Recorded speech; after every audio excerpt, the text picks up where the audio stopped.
My name is Erica Ryan and I'm a food stylist.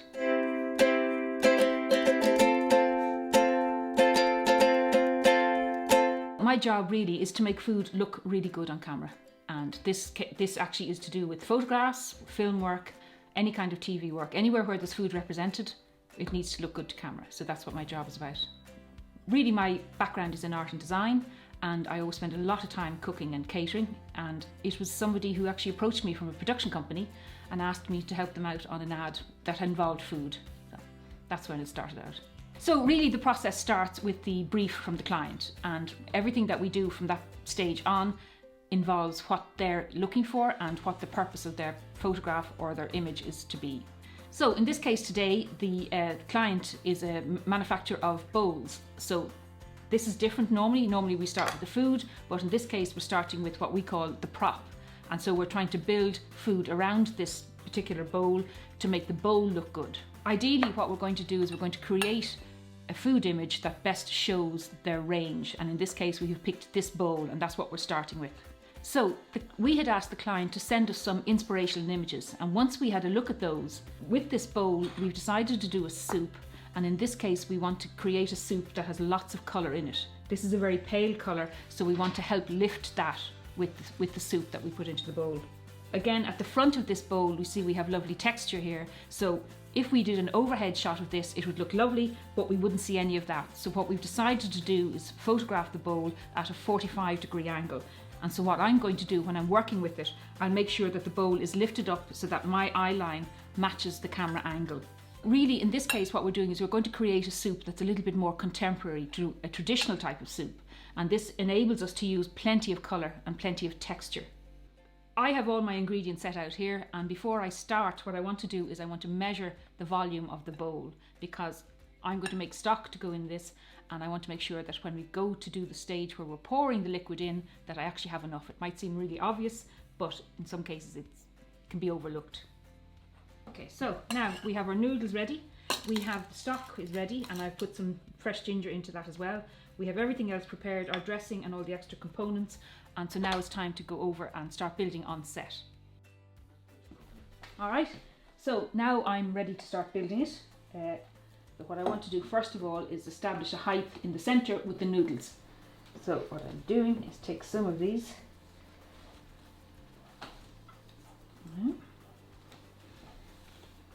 The one thing to remember is that a lot of this food won't be eaten, so if we do have to do anything to it, it's not going to be a major problem. But generally, the food that we prepare for camera is perfectly edible. So, and in fact, we do end up having it for lunch.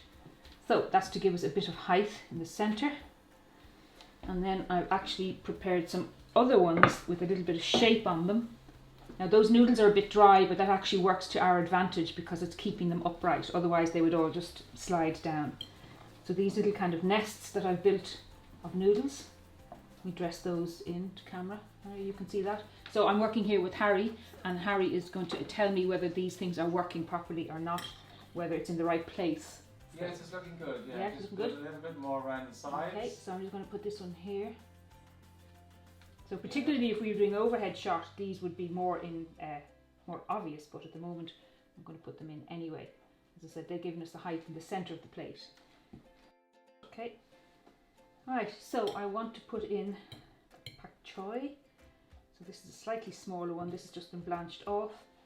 Ooh, am I doing that again? So that one, we want to just be able to see that to camera. Can you see that, Harry? Is Yeah, that the light, or would it be better in that position? That's lovely. That's That perfect. position. Okay, so I'm going to put this one around the back anyway. Just it'll help fill up the bowl and give us a bit more green at the centre. I'll still try and keep the nests visible. So at this point, everything that I get to put in is starting to get smaller and smaller, so I'm starting to use my tweezers. So this means that it's easier for me to place things in position and to get them right where I want them in relation to the camera and how the camera is seeing them, because at this time now it's all about what the camera is seeing. So I'm going to dress in some mushrooms here and keep them in a little kind of group. Okay.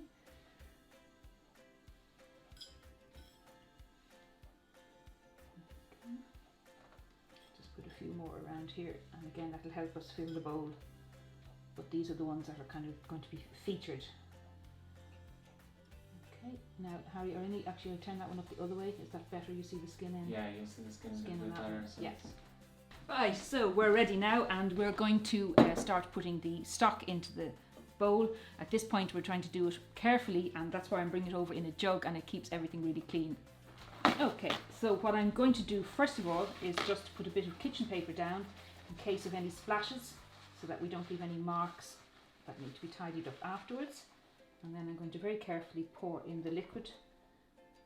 There's also ginger in this, so I'm going to use those slices carefully and just fill up the bowl gradually. As I did earlier, I measured the quantity of liquid that needs to fill this bowl, and this should just bring us up to the right level. Okay, that's pretty bang on, and I'm just going to use the last of these slices of ginger which made up the stock there. Right. So I've just lifted that up a little bit because he's disappeared into the stock a bit, and we want to make sure that they're seen. Okay, so from this point on I'm just going to add in the final dressing, and again using my tweezers, which keeps everything really tidy and makes it easier for me to place things in. So this is the stuff that I did earlier, so I want to just do a scattering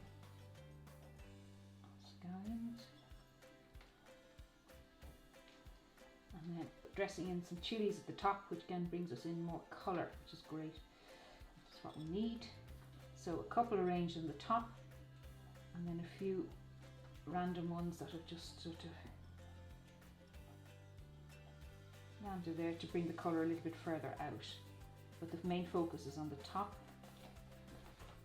And then finally we are just going to give it a sprinkling of sesame seeds.